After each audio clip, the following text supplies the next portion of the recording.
ये वो नूर था जिसने अंधेरों को खत्म किया और इंसानियत को रोशनी दिखाई।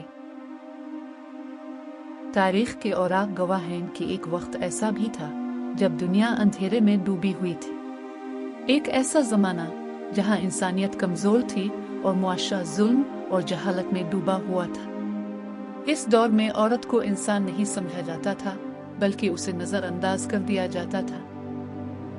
लोग बेटी की पैदाइश को बोझ समझते और खुशी के बजाय अफसोस करते थे। यहाँ तक कि कुछ लोग अपनी ही बेटियों को जिंदा दफन कर देते थे, जो एक खौफनाक हकीकत थी। मगर फिर सहराए अरब से एक नई सुबह तुलू हुई जो उम्मीद की किरण बनकर आए। ये वो नूर था जिसने अंधेरों को खत्म किया और इंसानियत को रोशनी दिखाई।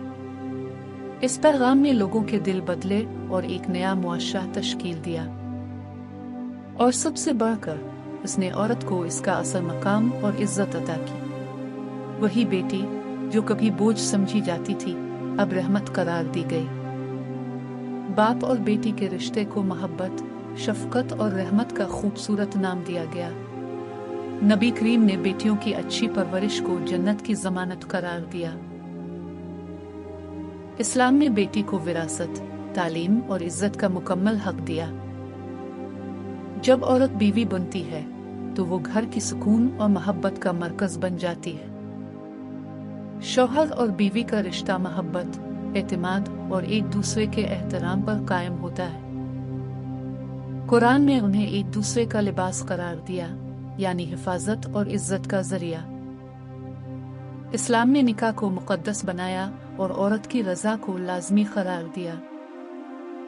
फिर एक ऐसा मकाम आता है जहां अल्फाज भी इसकी अजमत बयान नहीं कर सकते।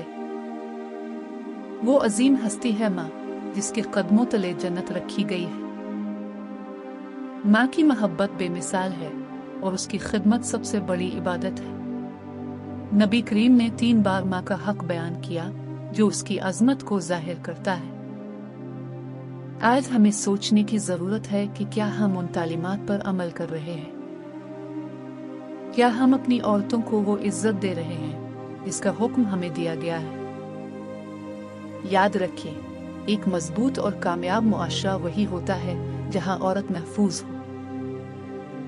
आए अहद करें कि हम अपनी औरतों को इज्जत, तहफ़्फ़ुज़ और उनके हुकूक जरूर देंगे। ऐसी इस्लामिक वीडियो देखने के लिए चैनल को जरूर सब्सक्राइब करें। शुक्रिया।